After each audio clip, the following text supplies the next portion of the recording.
వచనము 14వ వచనం నుండి నేను చదువుతున్నాను. మీరు జాగ్రత్తగా బైబిల్ ఫోకస్ చేయండి.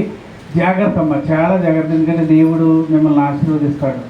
వాక్యాన్ని గ్రహించుకోవడమే ఆశీర్వాదం, మర్చిపోకండి. వాక్యాన్ని గ్రహించుకోవడమే ఆశీర్వాదం.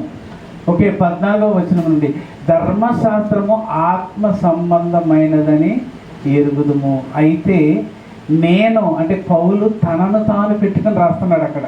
అయితే నేను రాస్తున్నది ఎవరిక్కడ? పౌలు, మహాభక్తుడు. అయితే నేను పాపమునకు అమ్మబడి శరీర సంబంధినై ఉన్నాను. ఇప్పుడు ధర్మశాస్త్రం వచ్చినప్పుడు పాపానికి అమ్ముడుపోయాడంట. ఏలే అనగా నేను చేయునది నేను ఎరుగను.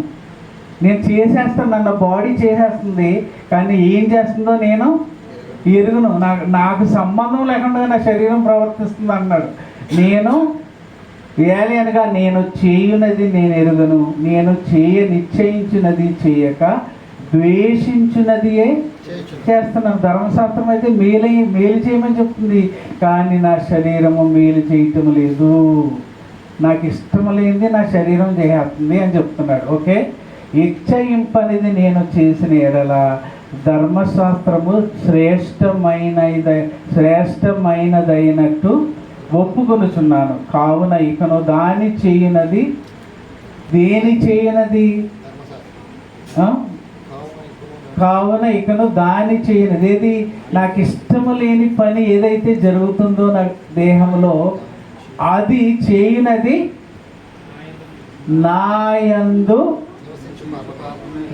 కావున ఇకను దాని చేయునది నాయందు నివసించు పాపమే గాని నేను. ప్రశ్న, నీయందు పాపము నివసించటం ఏంటి?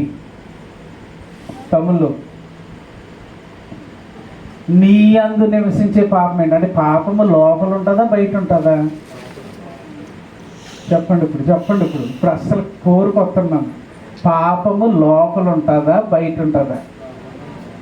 అంటే పాపము లోకంలో ఉంది, లోకంలో నేర్చి చేసేసుకుంటామంటున్నారేంటి?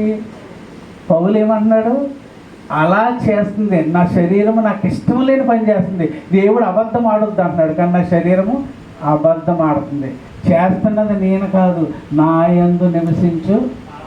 నీ యందు పాపం ఎలా నివసిస్తుంది అని నేను అడుగుతున్నాను. ఆన్సర్ చేయండి. ఇదే ఇలా పట్టుకుని పిండాలి ఇప్పుడు ఒక్కొక్కరిని. నీ యందు పాపము నివసించడం ఏంటి?